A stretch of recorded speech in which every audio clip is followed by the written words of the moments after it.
Sir మీ పేరు ఎక్కడి నుంచి ఈ ప్రజావానికి ఏ సమస్య కోసం? నా పేరు సిరబోయిన కరుణాకర్, సిపిఐ జిల్లా నాయకుడు. తర్వాత అనంకొండ జిల్లా శాంపేట పరిధిలోని ప్రభుత్వ భూమిలో గత 22-23 సంవత్సరాల క్రితం నిలువలీడలేని నిరుపేదలు, రెక్కల కష్టం మీద ఆధారపడే వాళ్ళు గుడిసెలు వేసుకొని ఆ భూమిలో నివసిస్తూ ఉన్నారు. దాదాపు 150-160 మంది నివసిస్తూ ఉన్నారు. వారికి ఇళ్ల స్థలాల పట్టాల కోసం అనేక మార్లు దరఖాస్తులు చేయడం జరిగింది.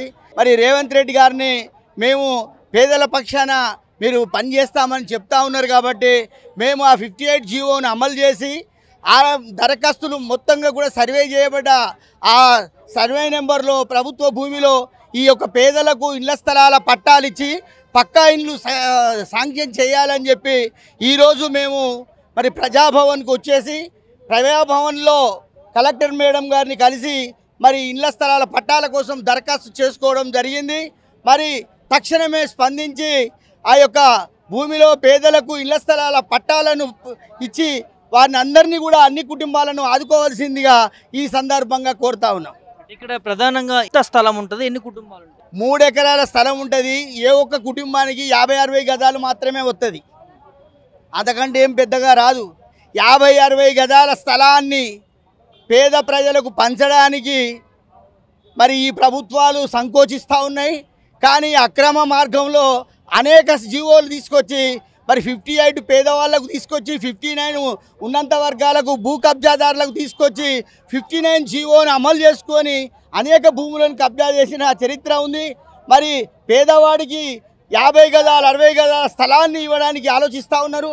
ఇప్పటికైనా మరి పేదల పక్షాన మరి ఆ భూమిని పంచి పట్టా ఇవ్వాల్సిందిగా కోరుతాం. స్థానిక ఎమ్మెల్యేలను కానీ మంత్రులను కానీ ఎవరైనా కలవడం జరిగిందా? స్థానిక ఎమ్మెల్యేలను మంత్రులను అందరినీ కూడా కలుస్తూ ఉన్నాం, చెప్పినాం. దీని ద్వారా ఏంటంటే రాష్ట్ర ముఖ్యమంత్రి ద్వారా జిల్లా కలెక్టర్ గారికి మరి ఈ యొక్క మెమరాండాన్ని పంపించి అక్కడ సమస్యను పరిష్కరించాల్సిందిగా కోరుతా ఉన్నాం. మీరు చెప్పండి అమ్మా, ఎక్కడి నుంచి? మీరు కూడా అక్కడి నుంచేనా? హన్మకొండ. దాంట్లోనే ఉంటున్నాం, అక్కడే ఉంటున్నాం 20 సంవత్సరాల నుంచి. గుడిసెలు వేసుకొని ఉంటాను. లేదు, ఇయ్యలే ఇంతవరకు. పట్టాల కోసమే అర్జీ చేసినాం. ఇప్పుడు కలెక్టర్ గారు ఏమన్నారు? మీ ఎమ్మెల్యే వాళ్ళని కలిస్తే ఇస్తామంటున్నారు, కానీ ఇంతవరకు రాలేదు కదా, అందుకే ఇక్కడ కలుస్తామని వచ్చింది రేవంత్ రెడ్డి గారు. ఫ్రీ సంక్షేమ పథకాలు ఏమైనా వస్తున్నాయి మరి మీకు? ఇంకా ఏదైనా 500 సిలిండర్ కానీ ఫ్రీ కరెంట్ కానీ ఇప్పుడే పెట్టినాం కదా, ఇప్పుడే పెట్టినాం. ఎన్ని కుటుంబాలు ఉంటాయి అక్కడ? 120 కుటుంబాలు, 105 కుటుంబాలు ఉన్నాయి ఇప్పుడు. 120. చెప్పండి అమ్మా, ఏమో చెప్తున్నా.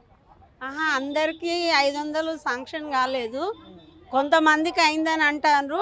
అందరికీ మాకైతే రాలేదు. మేమందరం ఒకే కాలనీలో ఉంటాం. ప్రభుత్వ స్థలాలలోనే ఇల్లు కట్టుకొని ఉన్నారు? అవును, అక్కడే ఇల్లు కట్టుకొని ఉన్నాం. మాకు మా పట్టా ఇస్తా అని అంటారు కానీ ఇంతవరకు స్పందించట్లేదు వాళ్ళు.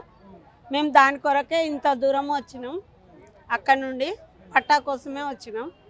మరి ఎంతమందిని కలిసినా కూడా ఎవరు పట్టించుకోవట్లేదని ఇక్కడ దాకా వచ్చి. ఏం పనులు చేస్తారమ్మా అక్కడ ఉండే మీరు అందరూ కూడా? మేము కూలీలు చేసుకుంటాం. ఎవరికి అందరం పేదలనండి, కూలి పని చేసుకుంటాం. చేసుకుంటే బతికేటోళ్ళం మేము. మాకు వెనక ముందు ఆస్తులు ఏం లేవు. మేము భార్యాభర్తలం ఇద్దరం చేసుకుంటేనే మా పిల్లల్ని పోషించుకుంటాం. అట్లా చేసుకుంటాం కాబట్టి మాకు గవర్నమెంట్ ఇంత పట్టా ఇస్తే మాకు ఇంత సాయంగా ఉంటుంది, మా పిల్లలకు సాయంగా ఉంటుందని మేము పోరాడుతాను. ఏం చెప్తారు ముఖ్యమంత్రి గారి ప్రభుత్వానికి? మీ విన్నపం ఏంటి?